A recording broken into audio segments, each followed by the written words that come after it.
हो जाओगे। मैंने कितनी रेंज रखी, -10 यहाँ पे, +10 यहाँ पे, उससे भी ज्यादा रखी है 11%, तो 11% यहाँ पे और 11% यहाँ पे, मैंने 22% का कवर दिया है। अब मैं आपको ना मजेदार बात बताता हूँ, आज रिलायंस का मार्केट कैप कितना है, सबसे बड़ी कंपनी है, 20 लाख करोड़ है। अमरीश जी 10% अगर मार्केट ऊपर, ये रिलायंस ऊपर गया ना एक महीने में, तो यानी 2 लाख करोड़ मार्केट कैप में ऐड हो जाएगा। मुझे आप बताओ ऐसा क्या हो जाएगा रिलायंस में अगले एक महीने में कि वो 2 लाख करोड़ या तो ऊपर चला जाएगा या 2 लाख करोड़ नीचे चला जाएगा। मुझे तो नहीं पता ऐसा कुछ हो सकता है, क्योंकि इतनी बड़ी देश की सबसे बड़ी कंपनी है, हिप्पोपोटामस है, बैठी रहती है, हिलती नहीं है, तो वो वहीं बैठी हुई है। आप उसके प्राइस देख लेना, आप शॉक्ड हो जाओगे। तो यहां हो गया, अब मैंने ये 1 लाख लगाया, 5,000 रुपए में बना लूंगा। अब मेरे को क्या चाहिए कि बस एक ही चीज हो कि ये 2900 और ये 2600 और 3200 के बीच में खेलता रहे, कभी 2900 का 2850 हो जाए, कभी 2900 का 2950 हो जाए, बस ये होता रहे, और मैं बैठ के डीके जिसे हम कहते हैं, थीटा जिसे हम कहते हैं, वो मैं खाता रहूं। अब इस तरीके से मैं 5% बना लेता हूं महीने के, ठीक है। कभी ये 5 नहीं होता, कभी ये 4 होता है, कभी ये 4 नहीं होता, कभी 3 होता है, कभी ये 8 भी होता है। जब आपके वॉलेटिलिटी थोड़ी बड़ी होती है तो 8 भी मिल जाता है आपको। तो मेरा क्या होता है, कोई महीना मैं 4% बना लूंगा, कोई महीना मैं 5% बना लूंगा, कोई महीना मैं 3% बना लूंगा, और कोई महीना मैं -2 या -3% पे निकल जाऊंगा। तो ठीक है, साल भर में मेरे को मिल जाएगा मेरा 22-24%। उससे ज्यादा हुआ तो भगवान की कृपा है, वो हमारा था नहीं, वो हमारे को भगवान ने दे दिया। क्यों दिया? क्योंकि हम मार्केट में बहुत साल से कंसिस्टेंटली डिसिप्लिन के साथ अपनी स्ट्रैटेजी को फॉलो कर रहे हैं। तो ये सिंपल ब्रॉड स्ट्रैटेजी है, इसे हमारे लैंग्वेज में स्ट्रैंगल कहते हैं। जब आप ओटीएम कॉल और OTM put, out of the money call और out of the money put बेच देते हो, तो आपकी ये स्ट्रैटेजी बनती है, उसको स्ट्रैंगल कहते हैं। अब इस स्ट्रैटेजी में कुछ लोगों का एक वो रहता है कि संजय जी मार्केट का पता नहीं, कल सुबह उठे और प्रमोटर को कुछ हो गया, तो गैप अप हो गया, तो गैप डाउन हो गया। तो पहला क्वेश्चन है, मुझसे मत पूछो, बैक टेस्ट करो कि कितनी बार ये हुआ है, इस इवेंट की प्रोबेबिलिटी क्या है, ठीक है। ऐसे करो, ऐसे आप सोचने लगे तो कुछ भी सोच सकते हो, आप कह सकते हो कि बैंक निफ्टी खुलेगा और कल के कल 51,000 से 0 हो जाएगा। अब वो इवेंट की प्रोबेबिलिटी नहीं है, ठीक है। अब रिलायंस अचानक से खुलेगा और 10% नीचे गिर जाएगा एक दिन में, वो सिर्फ इलेक्शन के रिजल्ट के दिन हुआ। और मैं बार बार लोगों को कह रहा था कि भाई इलेक्शन के टाइम में एक भी ओपन पोजीशन नहीं रखूंगा, क्योंकि उसमें एक्सट्रीम वॉलेटिलिटी होती है। मैंने नहीं रखी थी। मोदी जी 9th को स्वेरिंग की, 10th को मैंने पोजीशन बिल्ड करी, उसके बाद मैंने पैसा कमा लिया, 2 लाख रुपए ऑलरेडी कमा चुका हूं इस महीने में। तो मुद्दा क्या है कि मुझे पता है कि कब खेलना भी नहीं है। ये क्या है ना, लोग है ना चूहे बन गए हैं। क्या होता है, चूहा जाएगा, छोटा कुरकुर कुरकुर करके आ जाएगा, फिर जाएगा कुरकुर कुरकुर करके आ जाएगा, फिर कुरकुर करके जाएगा, फिर चौथे दिन जाएगा और जाले में फंस जाएगा।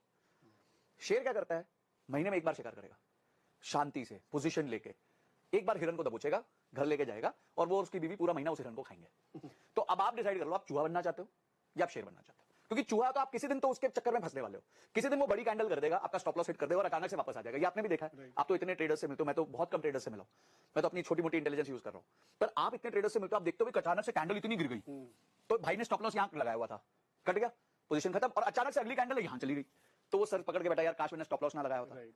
तो ये सब मैं क्यों झेलूं, ये सब वेरिएशन मैं क्यों झेलूं?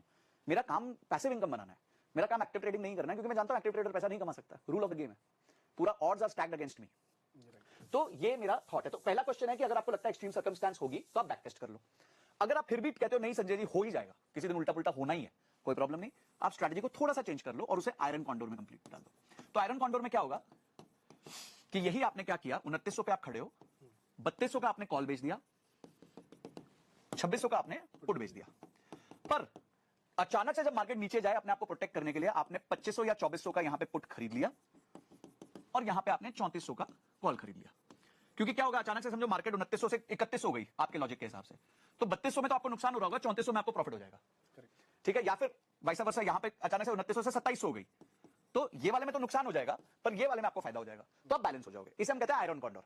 आयरन कॉन्डोर हो गया मतलब लोहे की दीवार, तो आपने लोहे की दीवार बना दी यहां पे कि अब इससे ज्यादा लॉस नहीं होगा। मंथ एंड की एक्सपायरी है सारी, बिल्कुल आराम से बैठो, चलो अगर इस टाइप का बिल्कुल गल जाओ, गलने दो, गलने। आपको क्यों छेड़खानी करनी है? हाँ, जैसे ही आप ये करोगे तो अगर आपका 4% रिटर्न बनता था, तो अब वो रिटर्न आपका बन जाएगा 3 से लेकर 3.25%। पर आपने इंश्योरेंस खरीद ली ना, आपने एक तरीके से इंश्योरेंस खरीद ली, तो ये जो 75 पैसे का नुकसान हुआ है आपका रिटर्न्स में, वो आपका इंश्योरेंस का प्रीमियम है। आप समझ लो आपने मार्केट को प्रीमियम दे दिया अपने आपको सुपर सिक्योर करने के लिए।